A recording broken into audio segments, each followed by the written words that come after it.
এখন শুনবেন আজকের গুরুত্বপূর্ণ খবরের শিরোনাম।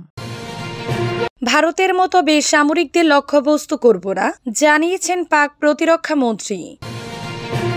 ভারতের সর্বদলীয় বৈঠক চলছে। গাজায় ইসরায়েলি হামলায় নিহত আরও 16 ফিলিস্তিনি। ভারতের আরও একটি ড্রোন ভূপাতিত করেছে পাকিস্তান। ইউক্রেনের ড্রোন হামলার জবাবে মস্কোর পাল্টা হামলা, নিহত অন্তত 4। পোর্ট সুদান নৌঘাঁটিতে ড্রোন হামলা। ভারতের মতো বেসামরিকদের লক্ষ্যবস্তু করব না, জানিয়েছেন পাক প্রতিরক্ষা মন্ত্রী। পাকিস্তানের প্রতিরক্ষা মন্ত্রী খাজা আসিফ বলেছেন, ভারতের মতো তারা বেসামরিক নাগরিকদের লক্ষ্যবস্তু করবেন না। তিনি জানান, ভারত বুধবার পাকিস্তানের কিছু শহরে 2 থেকে 3 বার হামলা চালানোর চেষ্টা করেছে এবং এখনো আক্রমণের ঝুঁকি রয়ে গেছে। পাকিস্তানের বেসামরিক চ্যানেল জিও টিভির আজ শাহজাইব খানজাদাকে 7 অনুষ্ঠানে দেয়া এক সাক্ষাৎকারে তিনি এসব কথা বলেন। খাজা আসিফ বলেন, ভারত যদি কোনো কারণ বা প্রমাণ ছাড়াই হামলা চালাতে পারে তাহলে আমাদেরও জবাব দেওয়ার অধিকার আছে। আমরা জবাব দিব, তবে বেসামরিকদের লক্ষ্য করব না। আমাদের প্রতিক্রিয়া হবে নীতিনিষ্ঠ। তিনি আরো বলেন, ভারত কিছু শহরকে অন্তত রাডারে টার্গেট করেছে যাতে প্রয়োজন হলে সেখানে হামলা চালানো যায়। এই কারণেই কিছু শহরে অন্ধকার করে দেয়া হয়েছিল।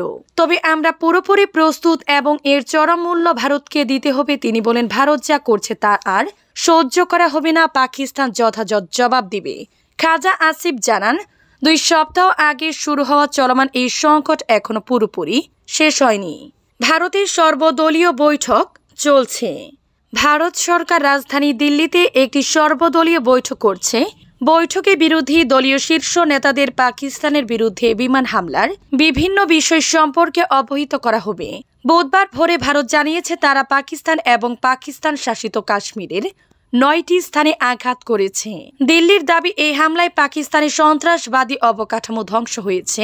পাকিস্তান জানিয়েছে, ভারত মাত্র 6টি স্থানে আঘাত করেছে। তারা প্রতিশোধ নেওয়ারও প্রতিশ্রুতি দিয়েছে।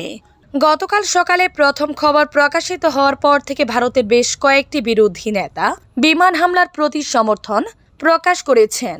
পেহেলগাম সন্ত্রাসী হামলার দিন থেকে ভারতীয় জাতীয় কংগ্রেস স্পষ্টভাবে সীমান্তবর্তী সন্ত্রাসের বিরুদ্ধে যে কোনো সিদ্ধান্তমূলক পদক্ষেপ নেওয়ার জন্য সশস্ত্র বাহিনী এবং সরকারের পাশে রয়েছে বলে জানিয়েছেন প্রধান বিরোধী দল কংগ্রেসের সভাপতি মল্লিকার্জুন খাড়গে। গাজায় ইসরায়েলি হামলায় নিহত আরও 16 ফিলিস্তিনি। ফিলিস্তিনের অবরুদ্ধ গাজা উপত্যকায় ইসরায়েলি বাহিনীর হামলায় কমপক্ষে 16 জন নিহত হয়েছেন। অবিহিতভাবে হামলা চালানোর পাশাপাশি 2 মাসেরও বেশি সময় ধরে ইসরায়েলের অবরোধের ফলে ফিলিস্তিনি ভূখণ্ডে তীব্র খাদ্য সংকট দেখা দিয়েছে, যা ফিলিস্তিনদের দুর্ভোগকে শতগুণে বাড়িয়ে দিয়েছে। কাতার ভিত্তিক গণমাধ্যম আল জাজিরা জানিয়েছে, বুধবার গাজার বিভিন্ন এলাকায় ইসরায়েল হামলা চালিয়েছে। এতে গাজার উত্তরে জাবালিয়ায় একটি বাড়িতে 3 জন নিহত ও বেশ কয়েকজন আহত হয়েছেন।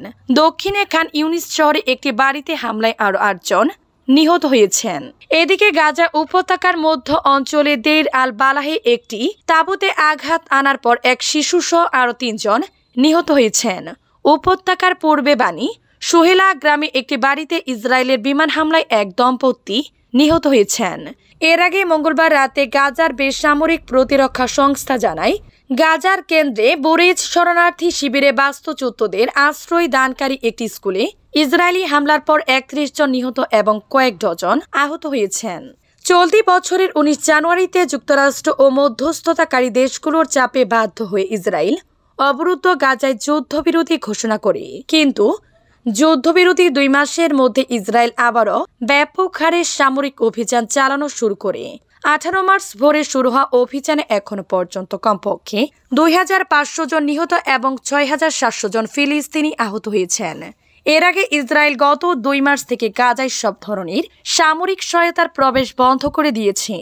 ফলে সেখানে ভয়াবহ সামরিক বিপর্যয় দেখা দিয়েছে। ভারতের আরও একটি ড্রোন ভূপাতিত করেছে পাকিস্তান। ভারত পাকিস্তানের মাঝে চলছে টানটান উত্তেজনা। মঙ্গলবার দিবাগত রাতে পাকিস্তানের অভ্যন্তরে হঠাৎ হামলার পর থেকে পাল্টা আঘাতের আতঙ্কে ভুগছে দিল্লি। 31 জনের প্রাণ কেড়ে নিয়ে ভারতের এই হামলার পাল্টা ব্যবস্থা নেওয়ার হুঁশিয়ারি নিয়েছে পাকিস্তানের পররাষ্ট্র শাহবাজ শরীফ হুঙ্কার দিয়েছেন প্রতি ফোঁটা রক্তের শোধ নেওয়া হবে। পাকিস্তানের দাবি কোনো রকম আন্তর্জাতিক আইনের তোয়াক্কা না করে এই হামলা চালিয়েছে ভারত, তাই জাতিসংঘ সনদ অনুযায়ী যোগ্য জবাব দেওয়ার অধিকার রাখে পাকিস্তান। এই উত্তেজনার মাঝে এলো নতুন খবর। মার্কিন গণমাধ্যম CNN জানিয়েছে পাঞ্জাবের শহরে এক পুলিশ কর্মকর্তা বলেছেন বৃহস্পতিবার ভারতের আরও একটি ড্রোন ভূপাতিত করা হয়েছে। মঙ্গলবার থেকে এনে ভারতের 2টি ড্রোন ভূপাতিত করা হয়েছে। 17টি ড্রোনগুলি কোথা থেকে এসেছে তা জানায়নি। তিনি বলেছেন যে কর্মকর্তারা এই মেশিনগুলি সম্পর্কে বিস্তারিত পরীক্ষা নিরীক্ষা